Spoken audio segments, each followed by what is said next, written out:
नमस्कार, इन खबर में आपका स्वागत है। जिसका आपको इंतजार था, हर जहन में सवाल उभर रहा था कि जम्मू कश्मीर में क्या होगा, उसको लेकर के मोदी सरकार ने राज्यसभा में बड़ा ऐलान किया है। गृह मंत्री अमित शाह ने जो बोला है वो चौंकाने वाला है। जो बीजेपी के घोषणा पत्र में था अनुच्छेद 370 और 35 से हटाने का, उसी दिशा में सरकार ने कदम बढ़ाया है और एक संकल्प पेश किया है कि कैसे क्रमवार 370 को ख़त्म किया जाएगा। इसको लेकर के फिलहाल राज्यसभा में हंगामा चल रहा है और उसमें क्या क्या उन्होंने बोला है और क्या सरकार की क्या मंशा है, इसके बारे में डिटेल बताएंगे हमारे सहयोगी विष्णु शर्मा।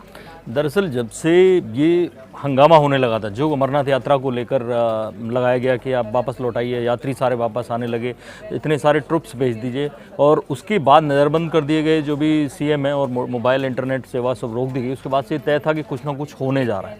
तो जब इस पे जब और जोर दिया गया, जब तुषार मेहता जो सॉलिसिटर जनरल हैं वो कैबिनेट की मीटिंग में शामिल हुए, रविशंकर प्रसाद भी, उनसे भी वो सलाह ली गई। ऐसे में ये माना गया कि कुछ ना कुछ ऐसा मामला है जिस पे कानून की राय जरूरी है, क्योंकि सॉलिसिटर जनरल को तभी बुलाया गया।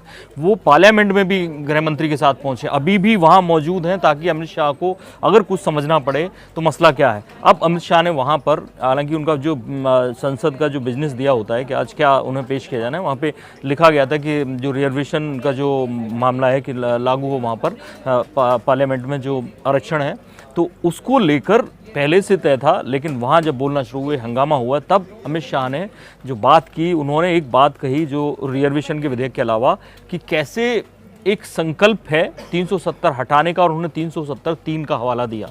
370(3) के तहत क्या संकल्प उन्होंने लिया वो मैं पहले आपको 370(3) बता देता हूँ। 370(3) की जो बात की उन्होंने, जो आर्टिकल 370 है उसका जो 3 में जो लिखा गया है कि not with standing anything in the for going provisions of this article, the president में, ये बड़ी बात है कि प्रेसिडेंट क्या कर सकते हैं।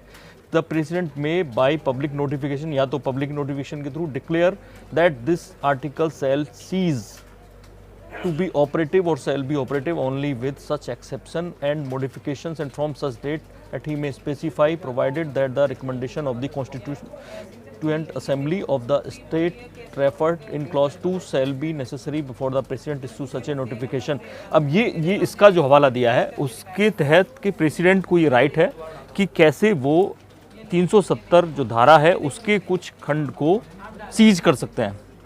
अब इसका मतलब ये है कि वो प्रेसिडेंट के हाथ में जितनी ताकत है वो यूज कर सकते हैं, और ये एक बड़ी बात हो जाएगी। कुछ अब वो कौन से खंड है ये डिटेल होनी है, ये सरकार देगी, मतलब कि क्या क्या रोका जाएगा। ये क्लेरिफाई होना चाहिए, अभी क्लियर नहीं है कि जो 370 के बंद अमित शाह ने गिनाए हैं। अब पहली बात, एक बात समझ लीजिए कि उन्होंने जो शुरुआत में नाम लिया वो अपने 2 विधेयकों का नाम लिया, उन विधेयकों के संदर्भ में ये संकल्प पेश किया है, और 370A का ही पार्ट है 35A, ठीक है।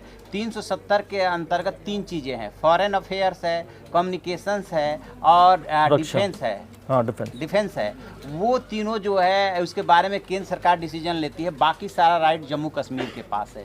लेकिन जो 35A है, जो उसी का पार्ट है, वो असली है, जहाँ से कि वहाँ के लोगों को, यानी कि बाहरी लोगों को का राइट्स वहाँ पे ख़त्म हो जाता है, या जो कोई लड़की वहाँ से बाहर शादी करती है तो उसके राइट्स ख़त्म हो जाते हैं। उस पर बाद में बात करेंगे, उसका अभी जिक्र नहीं आया। अमित शाह ने सिर्फ ये गिनाया है कि 370 का उपबंध 3 जो है वो राष्ट्रपति के विवेकाधिकार पे है, जैसे ही वो ऑर्डर पास करता है तो वो लागू होना वहाँ पे बंद हो जाएगा। तो उसका उन्होंने रेफरेंस दिया है। कहने का मतलब ये है कि अभी तक जितनी बातें समझ में आई है वो ये है कि 370 को खत्म करने की दिशा में सरकार ने कदम बढ़ा दिया है, क्योंकि 370 को खत्म करने के लिए संवैधानिक संशोधन जरूरी है। अभी सरकार ने कोई संवैधानिक संशोधन पेश नहीं किया है, सिर्फ संकल्प दोहराया है। और देखते हैं कि इसमें क्या मिला के एक खंड जो उन्होंने क्लियर किया कि एक खंड रहने वाला है। जैसे एक खंड की पूरी इन्फॉर्मेशन आती है हम आपको बताएंगे, बाकी सारे खंड निरस्त हो जाएंगे। ये बड़ी बात है, छोटी बात नहीं है कि इतनी बड़ी बात उन्होंने कर दी, और उसके बाद अगर कोई और डिटेल आती है तो हम आपको जरूर बताएंगे। आप देखते रहिए हमारा डिजिटल चैनल इन खबर। Thank you. इन खबर चैनल को सब्सक्राइब करें और बेल आइकन दबाना ना भूलें।